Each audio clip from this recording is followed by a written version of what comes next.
সুলাইমান আলাইহিস সালামের মুজিজা ছিল সিংহাসনে বসতেন, বিনা ইঞ্জিনে এই সিংহাসন তাকে শূন্যের উপরে উড়িয়ে 1 মাসের পথ সকালে অতিক্রম করে নিত, আবার বিকেল বেলায় সন্ধ্যায় আর 1 মাসের পর অতিক্রম করে এনে তার জায়গায় পৌঁছিয়ে দিত। ঈসা আলাইহিস সালামের মুজিজা ছিল আজন্ম কুষ্ঠব্যাধিগ্রস্ত ব্যক্তির গায়ে হাত বুলিয়ে দিতেন, রোগ ভালো হয়ে যেত। অন্ধের চোখে হাত বুলোতেন, অন্ধ চক্ষুষ্মান হয়ে যেত। এ ছিল নবীদের, এক এক নবীর এক এক ধরনের মুজিজা। ওইসব আম্বিয়া, ওইসব নবী রাসূল দুনিয়া থেকে বিদায় হয়েছেন, মুজিজার কার্যকারিতা ওখানেই শেষ হয়ে গেছে। মুসা আলাইহিস সালাম সমস্ত নবীদেরকে তাদেরকে মুজিজা দিয়েছেন। কারো মুজিজা ছিল লাঠি, লাঠি ফেলে দিলে সাপ হয়ে যেত। কোন নবী? মুসা আলাইহিস সালাম। আপনাদের ওয়াজ শুনাইয়া মজাই আলাদা, কারণ আপনারা আমার থেকেও ভালো জানেন আলহামদুলিল্লাহ। দাউদ আলাইহিস সালামের মুজিজা ছিল লোহা দিয়ে বিভিন্ন যুদ্ধাস্ত্র তৈরি করতেন, প্রয়োজনীয় জিনিসপত্র তৈরি করতেন, তার মানে খন্তা কোদাল বানাবার কাজে লাগাতেন। এই লোহাগুলি হাতের মুঠায় নিয়ে চাপ দিলে পানি হয়ে গলে যেত, এটা আগুন দিয়ে পোড়ায় নরম বানানো লাগতো না। এটি তার মুজিজা ছিল। এবং তার কণ্ঠে দিয়েছিলেন আল্লাহ অপূর্ব কণ্ঠস্বর। তিনি যখন জাবুর তেলাওয়াত করতেন, উড়ন্ত পাখিরা চতুর্দিকে বসে যেত তা শোনার জন্য, মানুষেরা পাগল হয়ে যেত শুনতে শুনতে। সালাম ইন্তেকাল করার পর তার এই লাঠি দিয়ে কেউ আর সাপ বানাতে পারেনি। দাউদ আলাইহিস সালাম ইন্তেকাল করার পর ওই লোহা চাপিয়া হাত ব্যথা করা ছাড়া এটারে কেউ নরম বানাইতে পারেনি। সুলাইমান আলাইহিস সালাম ইন্তেকাল করার পর তার সিংহাসন কেউ 1 সেকেন্ডের পথ অতিক্রম, মাটি থেকে উঠেই নেই, উঠবে আর কি। ঈসা আলাইহিস সালাম ইন্তেকাল করেন নাই, আল্লাহ তাকে উঠায় নিয়েছেন। তাকে উঠায় নেওয়ার পর তার কোটি কোটি দাবিদার উম্মতেরা, তারা কোনো কুষ্ঠব্যাধিগ্রস্তের গায়ে হাত দিয়া কুষ্ঠ ভালো বানাইতে পারে নাই, কোনো অন্ধের চোখে ঘষাঘষি করে চোখের আরো সর্বনাশ করা ছাড়া চোখটারে ভালো বানাইতে পারে না। বিশ্ব নবী, রহমতের নবী, মানবতার নবী, গোটা মানবতার বন্ধু, গোটা মানবতার মহান শিক্ষক মুহাম্মদুর রাসূলুল্লাহ সাল্লাল্লাহু আলাইহি ওয়াসাল্লামের জীবনে অসংখ্য মুজিজা ঘটেছিল। তার মধ্যে শ্রেষ্ঠ মুজিজা হচ্ছে কোরআন। তিনি ইন্তেকাল করার পরে মুজিজার কার্যকারিতা বন্ধ হয়ে যায়নি। রসুলের এই রেখে যাওয়া মুজিজা, আল্লাহর এই কোরআনের কার্যকারিতা থাকবে ইলা ইয়াউমিল কিয়ামা, কিয়ামত পর্যন্ত এই কোরআনের মুজিজা চলতেই থাকবে। লোকেরা শুনবে আর কানবে, লোকেরা শুনবে আর হেদায়েত পাবে, লোকেরা শুনবে আর এই কোরআনের অনুসারী হতে থাকবে। সুবহানাল্লাহ। মুমিনের শ্রেষ্ঠ আমল হচ্ছে সালাত আদায় করা, নামাজ আদায় করা। দেখুন, হযরত মুসা আলাইহিস সালামের কাছে আল্লাহ তাআলা সর্বপ্রথম যে ওহী করলেন, একেবারে প্রথম ওহী, সেই ওহীটা যেখানে নাজিল হয়েছিল সেইটা আমি দেখে আসছি আলহামদুলিল্লাহ। আমি আমার মিশর সফরের সময় সেই ওয়াদিয়ে মুকাদ্দাস সেখানে গিয়েছিলাম। ওয়াদিয়ে মুকাদ্দাস, আল্লাহ তাআলা বলছেন ওয়াদি মানে উপত্যকা, 2 পাহাড়ের মাঝখানে যে সমতল জায়গা থাকে সেটাকে ওয়াদি বলে আরবিতে, বাংলায় বলে উপত্যকা।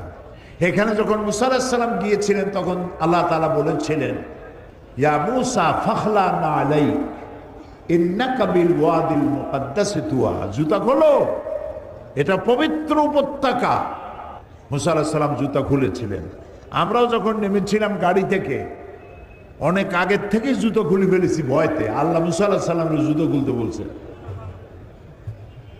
যেই জায়গায় এটা নাজিল হয়েছিল আয়াত, যেখানে আল্লাহর নূর পড়েছিল, সেখানে একটি গাছ আছে। ওরা বলে যে এখনো ওই সেই গাছটাই। ওখানে দেখলাম খ্রিস্টানরা যায়, ইহুদিরা যায়, মুসলমানেরা যায়। অনেক চিঠি গাছের পাতায় পাতায় ঝুলানো। জিজ্ঞেস করলাম এগুলি কি?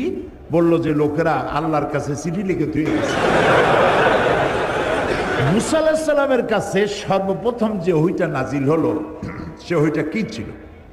আল্লাহ রাব্বুল আলামিন হযরতে মুসা আলাইহিস সালামের কাছে প্রথম যে ওহীটি নাজিল করলেন তা ছিল ইন্নানি আনাল্লাহ লা ইলাহা ইল্লা আনা ফা'বুদনি ওয়াকিমিস সালাতা লিযিকরি।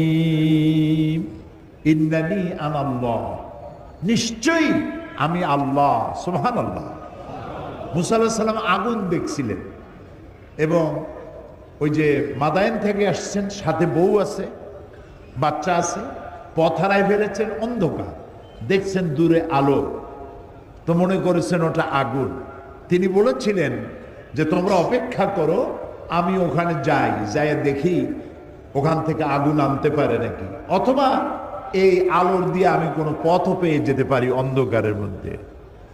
ফালাম্মা তাহা, যখন তিনি ও কাছে গেলেন, নুদিয়া ইয়া মূসা, ওখান থেকে আওয়াজ এলো ইন্নী আনা রাব্বুক ফাখলা'না আলাইক।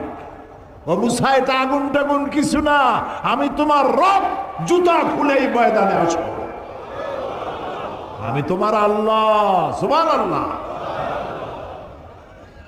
মূসা আলাইহিস সালামকে আল্লাহ তাআলা বললেন নিশ্চয়ই আমি আল্লাহ, আমি ছাড়া কোনো ইলাহা নাই, আমি ছাড়া কোনো আইনদাতা নাই, বিধানদাতা নাই। ফা'বুদনি, অতএব আমার ইবাদত করো। ওয়া আকিমিস সালাতা লিযিকরি, আর আমাকে স্মরণ করার উদ্দেশ্যে নামাজ কায়েম করো। এই নামাজ আদায় করা মুসলমানদের জন্য অবশ্য পালনীয় কর্তব্য। ফার্সিতে এটাকে বলা হয় নামাজ। আমাদের দেশে ফার্সি ভাষা মোগল আমলে ঢুকছে, সেই জন্য আমরা মালাইকাকে বলি ফেরেশতা, জাহান্নামকে বলি দোজখ, জান্নাতকে বলি বেহেশত, নবীকে বলি পয়গম্বর, সাওমকে বলি রোজা, আর সালাতকে বলি নামাজ। আল্লাহর নামও পাল্টায় ফেলেছি, আল্লাহরে বানাইছে খোদা, যার জন্য বলে খোদা হাফেজ, খোদা হাফেজ। আল্লাহর নাম কয়টি? আসমাউল হুসনা কয়টি? 99টি। এই 99টি পবিত্র নামের মধ্যে খোদা বলে কোনো নাম আছে?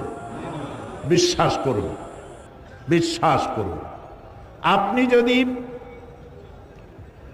একবার দুবার নয় 10 লক্ষ বার যদি খোদা খোদা খোদা খোদা জিকির করতে থাকেন 10 লক্ষ বার, একবার আল্লাহ বলার সমান হবে না।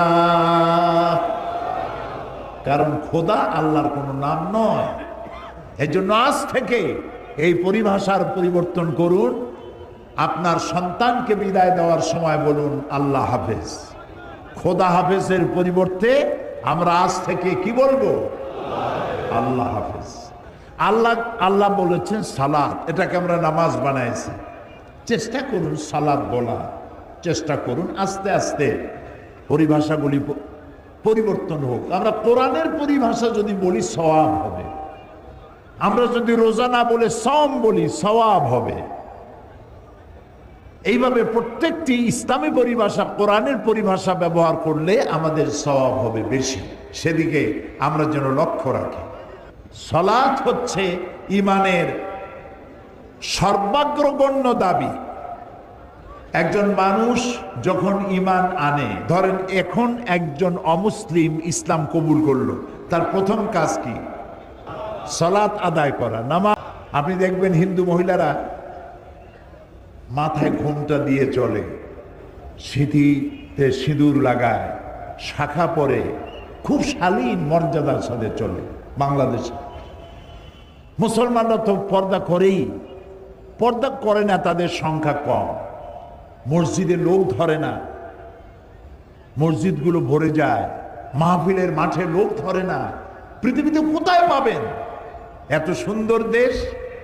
সুতরাং এই দেশের মানুষের বৃহত্তর জনগোষ্ঠীর ইচ্ছার বাইরে কোন সিদ্ধান্ত কেউ যদি ক্ষমতার জোরে নিতে চান, সেই সিদ্ধান্ত জনগণ কোনো ক্রমে মেনে নেবে না। যেমন শুক্রবারের ছুটি নিয়ে কথা উঠেছে, শুক্রবারের ছুটি বন্ধ করতে হবে। শুক্রবারের ছুটি বন্ধ করবেন কেন? কয় যে বিদেশের সাথে ব্যবসা বাণিজ্যে দারুণ অসুবিধা, সেই জন্য শুক্রবারের ছুটি থাকলে এটা অসুবিধা হয়ে যায়, রবিবারের ছুটিটা হলে খুব ভালো হয়। যারা এই প্রস্তাব করেছেন তাদেরকে প্রশ্ন করি, আপনি বাংলাদেশের কয় কোটি ডলারের ব্যবসা করেন আমেরিকার সাথে? সৌদি আরব এক মাসে যে সহস্র সহস্র মিলিয়ন বিলিয়ন ট্রিলিয়ন ডলারের ব্যবসা করে এক মাসে, তা কি বাংলাদেশ এক বছরে করে? সৌদি আরবের সাপ্তাহিক ছুটি কি বার? তাতে তো কোনো অসুবিধা হয় না। কুয়েতের অসুবিধা হয় না, কাতারের অসুবিধা হয় না, আরব আমিরাতের হয় না, ওমানের হয় না, ইয়েমেনের হয় না, মিশরের হয় না, জর্ডানের হয় না, তিউনিসিয়ার হয় না, সুদানের হয় না।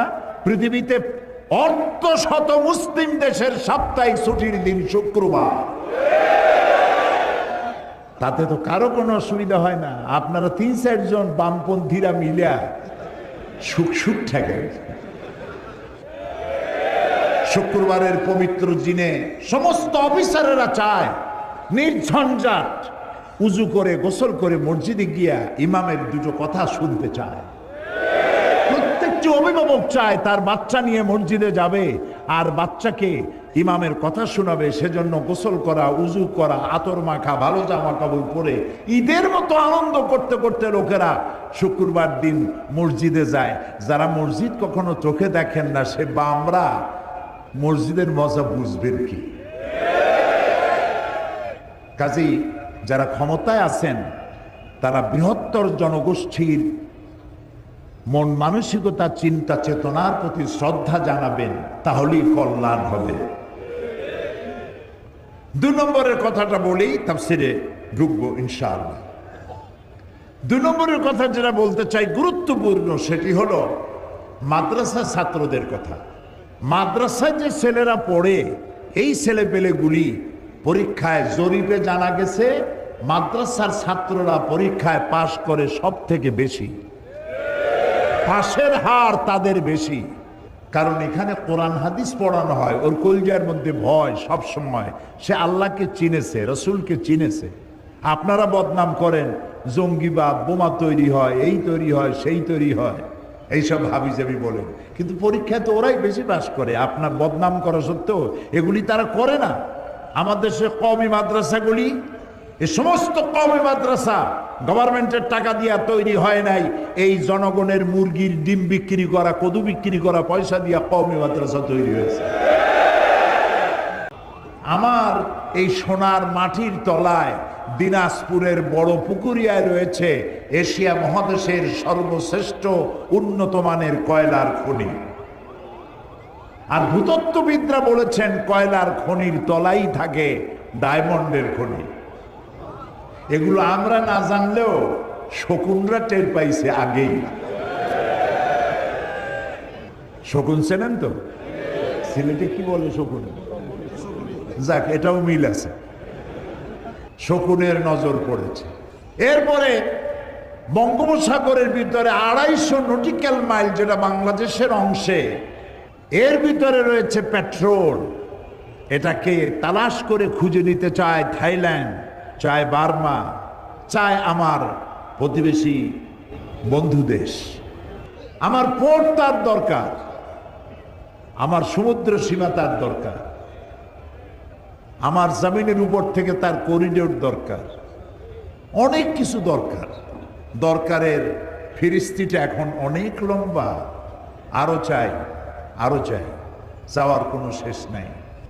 এরপর আমার এই 56,000 বর্গ মাইলের উপরে যে মানুষগুলি বাস করে, এই মানুষগুলি পৃথিবীর মধ্যে অনেক ভালো মানুষ।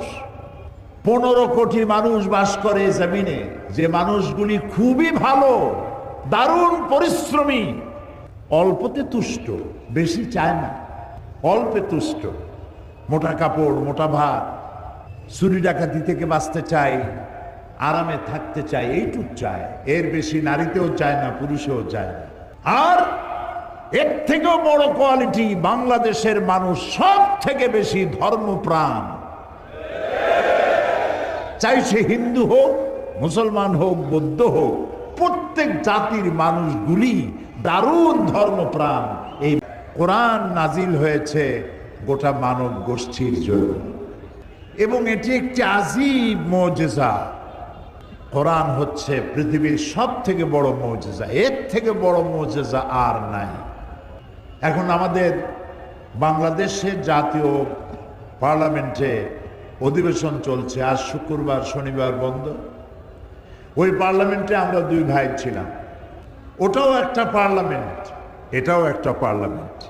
ওই জাতীয় পার্লামেন্টে কোরআন সংকট হয়, এই কোরআনের পার্লামেন্টে কোরআন সংকট কোনো দিন হয় না, বরং প্রত্যেক দিন মানুষ বাড়তেই থাকে, বাড়তেই থাকে।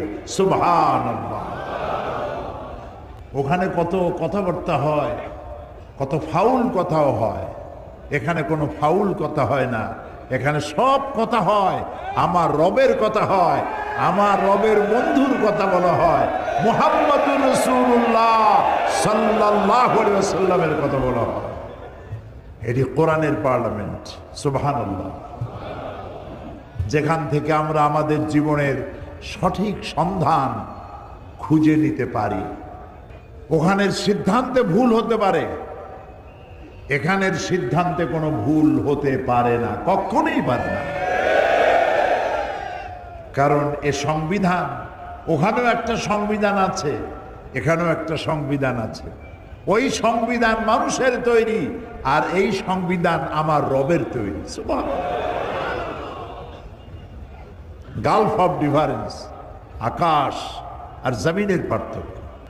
আল্লাহ ونشهد أن سيدنا وحبيبنا ومولانا محمدا عبده ورسوله الذي أرسله بالحق بشيرا ونذيرا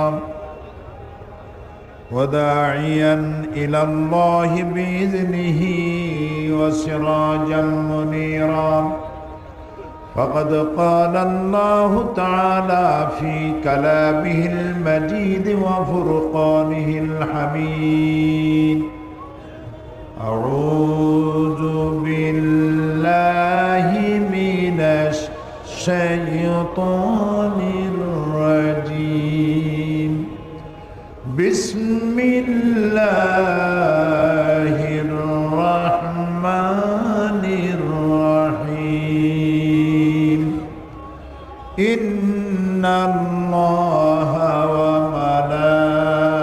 وملائكته يصلون على النبي يا أيها الذين آمنوا صلوا عليه وسلموا تسليما اللهم صل على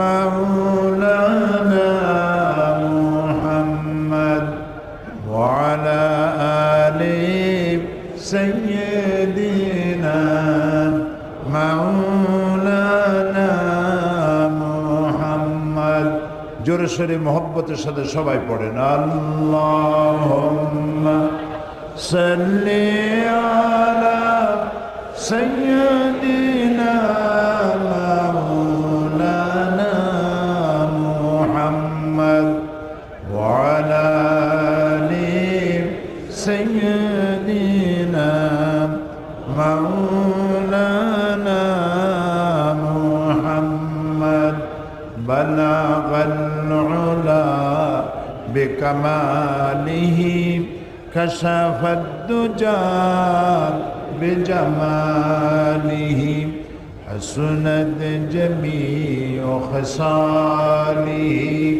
সাল্লু আলাইহি होना ये फूल तो बुलबुल का तरन्नुम भी न हो चमन दहर में कलियों का तबस्सुम भी न हो बलगल बिकमालिही कशफद्दुजा बिजमालिही हसनत जमीउ খিসালিহি। আমি আল্লাহ সাহায্য কামনা করি, তিনি যেন দয়া করে তারে কোরআনকে যেমন করে বুঝালে মানুষের অন্তরে গ্রথিত হয়, মন মস্তিষ্কের মধ্যে আসর করে, সেভাবে বলার তৌফিক যেন মালিক এ গোলামকে দান করেন। আমার প্রিয় ভাই মৌলানা ফরিদউদ্দিন চৌধুরী সাহেব খুব সুন্দর করে আপনাদের সামনে আলোচনা করেছেন। আপনারা শুনেছেন এ কদিনে অনেকে বক্তব্য রেখেছেন। আমরা আজকের মাহফিলে দোয়া করব, মাহফিলের শেষে সবার জন্য দোয়া করব। অনেকে দোয়া চেয়েছেন, বিশেষ করে এই শহরের সকলের কাছে পরিচিত ব্যক্তিত্ব জনাব ডাক্তার শফিকুর রহমান, হিন্দু মুসলমান জাতি ধর্ম দলমত নির্বিশেষে যাকে সম্মান করে মহব্বত করে, তিনি দারুণ অসুস্থ। সে অসুস্থতা নিয়েও লোভ সামলাতে পারেন নাই, মাহফিলে চলে এসছেন। তার জন্য আমরা দোয়া করব, সবার জন্য দোয়া করব।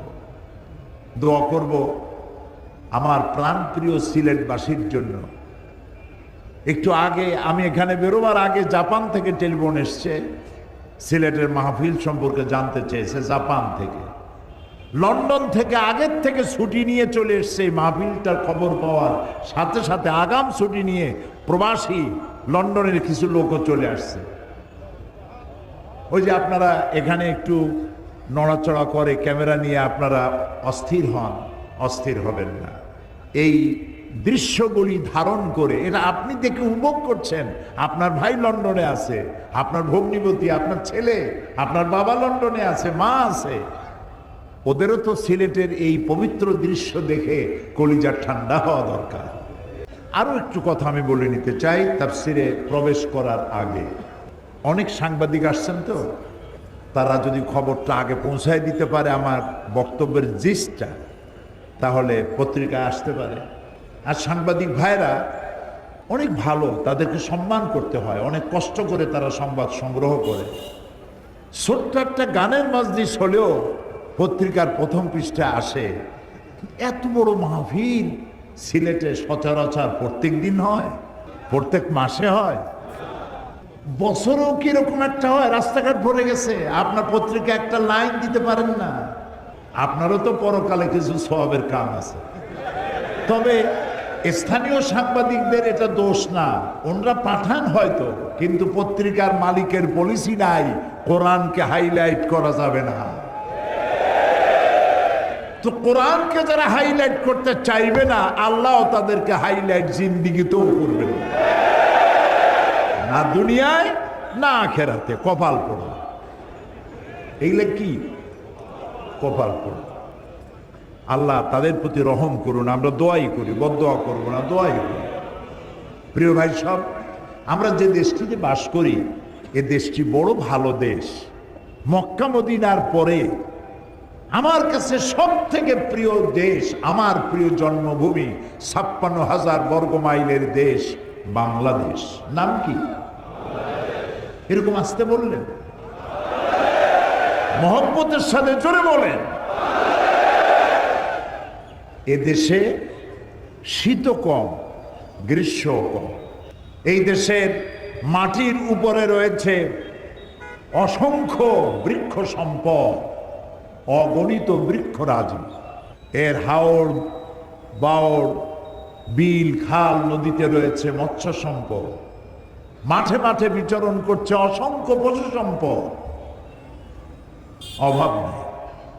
মাটির তলায় রয়েছে অফুরন্ত গ্যাস। এই গ্যাস ফিল্ড আপনার সিলেটেও আছে, এখানেই বড় গ্যাস ফিল্ড।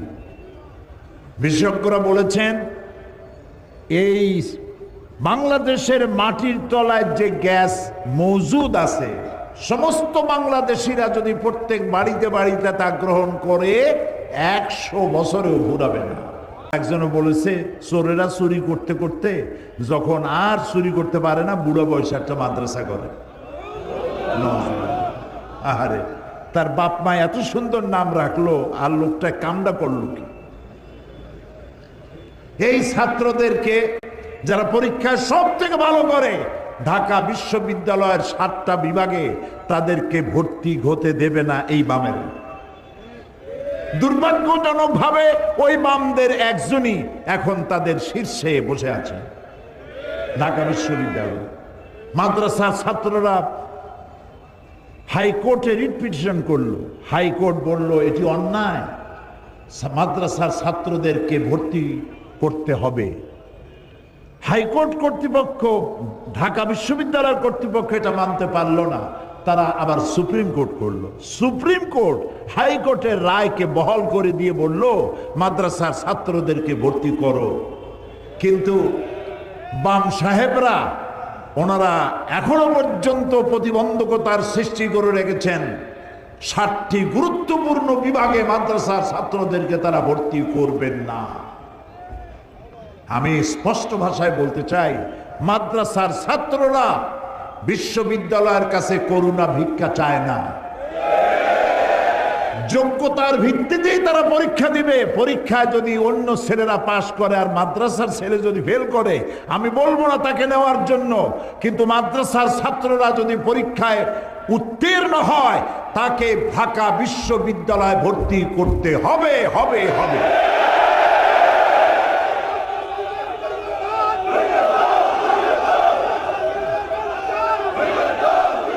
না না, ভাঙ্গা ছোড়ার কাম না। এই যে ভাই, এই যে ভাঙ্গা ছোড়ার কাম করলে ডাক্তারের দরকার, কি দরকার ভাঙ্গা ছোড়া?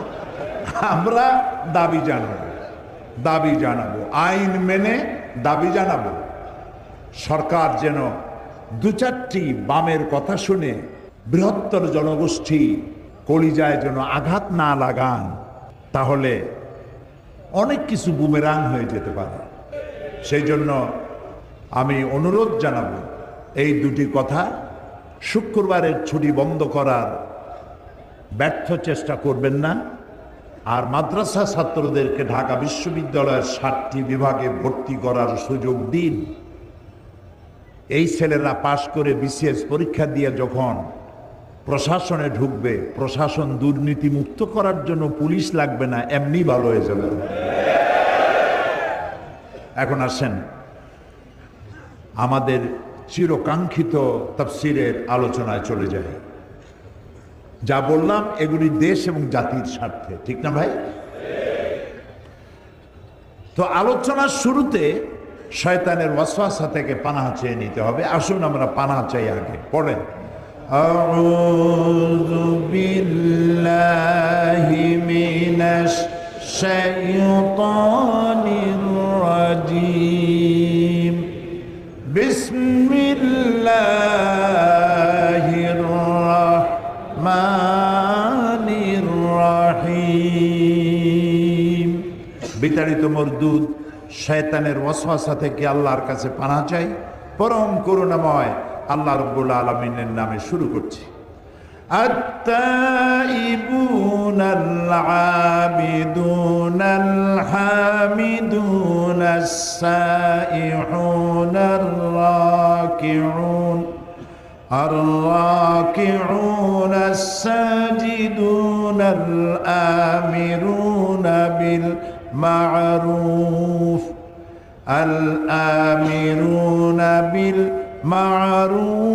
والناهون عن المنكر والحافظون لحدود الله وبشر المؤمنين। মুমিনদের জন্য অবশ্যই তার চারিত্রিক বৈশিষ্ট্য হওয়া কয়টি? 8টি। আর আমি প্রথম দিন বলেছিলাম আল্লাহর জান্নাতের সংখ্যা কয়টি? সূরা তওবার 112 নম্বর আয়াতের এই 8টি বৈশিষ্ট্য যদি আমরা ধরে রাখতে পারি সারা জীবন, তাহলে কিয়ামতের দিন আল্লাহ তাআলা আমাদের জন্য 8টি জান্নাতের দরজাই ওপেন করে রাখবেন, খুলে রাখবেন বান্দাদেরকে স্বাগত জানাবার জন্য। আল্লাহ যেন সেই সৌভাগ্যবান ব্যক্তিদের মধ্যে আমাদেরকেও শামিল করে নেন। আপনাদের কি মনে আছে এই 8টি বৈশিষ্ট্যের কটি বলেছি? আলহামদুলিল্লাহ, আলহামদুলিল্লাহ। আজকে 5ম নম্বরে বলছি, আল্লাহ তাআলা বলছেন আর রাকিউন আস-সাজিদুন, রুকুকারী সেজদাকারী।